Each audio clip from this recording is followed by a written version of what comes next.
Okay, good afternoon. Jewson's got 450 depots across the country, £1.5 billion turnover, and supplies materials to builders pretty well exclusively. I shan't be turning around, I haven't got any slides. Okay. Okay, I'm a builder's merchant. I've been a builder's merchant for 40 years. And for us, builder's merchants, price was everything. Supply chains didn't exist. You just bought it as cheap as you could, and you sold it as dear as you could. Nothing else mattered. It didn't matter.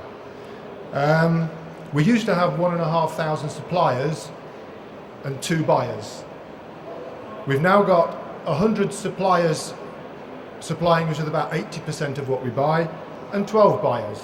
This gives us a chance to have some different sorts of conversations other than just about price. Economic value was everything, nothing else mattered. And about 3 or 4 years ago, we decided to take a different approach. Sustainability. You're quite right, you need commitment from the top. It took a while to get it. Sustainability didn't really ring very heavily in our top guys' minds until I sort of explained it and we got our heads around it. And we took the approach that what we could do is, from a people, planet, profit point of view, is yes, we've got to make a profit or we don't exist. But if we invest a bit of that profit into good environmental programs and good programs to look after our people, you actually begin to create a virtuous circle. So you actually make a bit more profit, you invest that, and so it goes on. And nowhere is that better noted than within the supply chain. It's just that you've got to dig it out. So, supply chain solutions. What we did for a start is we started to look at what we called a short supply chain. Manufacturer, us, customer. Dead simple. It's only one step, but within that step we began to find some good things out. It's actually possible to monitor how much packaging there is on the products and how much packaging is actually thrown away in the end. So, a smart way of looking at it is to say to our suppliers, put less packaging on the product. That means we've got less packaging on the product to give to our customers, so our customers have got less packaging to throw away. They think it's fantastic. That's a supply chain solution. It's not difficult, it's dead simple. You do the same thing with diesel. With smart technology on lorries, you can actually figure out how much diesel there is within the supply chain, right down to where you actually supply a customer.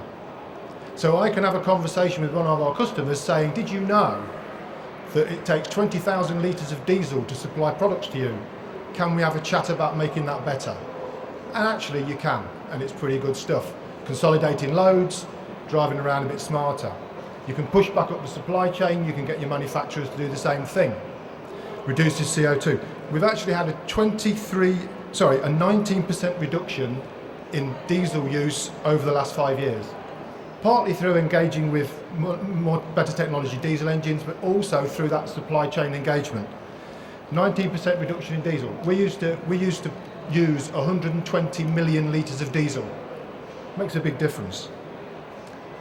Responsible procurement, I'll talk about in a minute, but there is some really smart tools now to help us with responsible procurement. Health and safety, if you don't injure people, they're not on the sick. If they're not on the sick, you don't have to try and replace them. You actually save money again. It's good stuff. And waste in the supply chain is legendary within the building industry because nobody really cares. We all just throw stuff away because the client pays, doesn't he? Nobody else pays. It's just passed down the supply chain.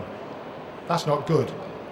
These clients are beginning to realise that that isn't very clever, so they're actually beginning to ask us to say, what the hell's going on? Would you please reduce the amount of waste in the supply chain? As a company, we used to landfill over 50,000 tonnes of waste. 50,000 tonnes of waste, it's a hell of a lot. Most of it's recyclable. Last year we were down to 11,000 tonnes. Still some way to go, but a big difference. And part of that's been through working with the supply chain.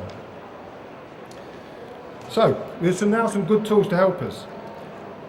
We've got social and environmental policies right through the supply chain now, which actually means we can all share best practice, look at how we don't injure people, reduce injuries, and actually be more efficient. There's some good systems for chain of custody for timber. Some of you might be familiar with those, where you ensure that all the timber that you buy is sustainable.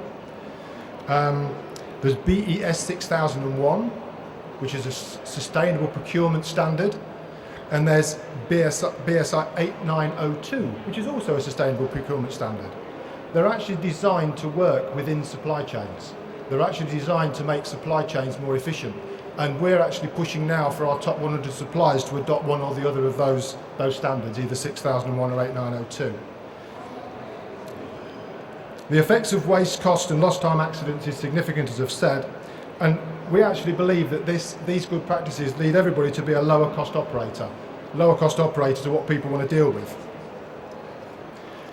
And that's just the start, because then when you start to look at the long supply chain, when you start to engage with architects, specifiers, clients, distributors, manufacturers, fitters, major contractors, minor contractors, it's just endless, it's huge. When you start to work together with those, you really can begin to leverage some fantastic results.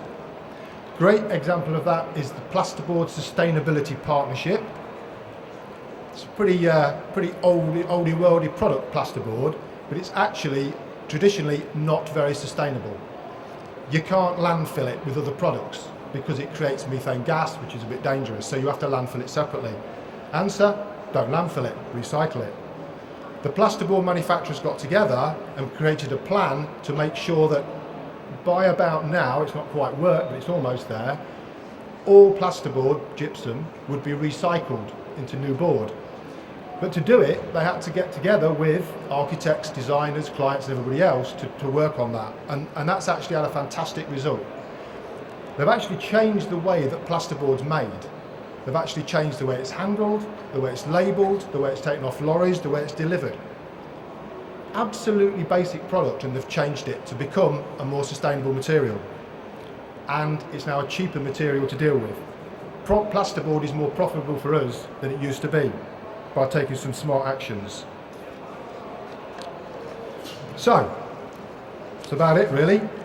We've got some good tools to help us. We've got the British standards, we've got BES 6001 and BS 8902, and we've got timber chain of custody. We need to get the whole supply chain to adopt it, and they're getting there. We've got packaging legislation, which means we've all got to count how much packaging we put on products and report it to the government. Little known fact, but we do. It costs us £250,000 to pass packaging to our customers that we didn't even put on the product. Fantastic. But it works, because that means it's even better for us to reduce the amount of packaging on the product. New technologies on transport. But the real win for me, the real win is dialogue and collaboration across that supply chain. Get everybody together in the same room when buildings are being designed, when products are being considered, and you'll actually end up with a cleaner, safer, and I guarantee it, a more profitable, sustainable supply chain for everybody in that supply chain, including the client, who really does know that actually he does pay for the waste, and we need to get better at making sure he doesn't get so much of it. It's me, thank you very much.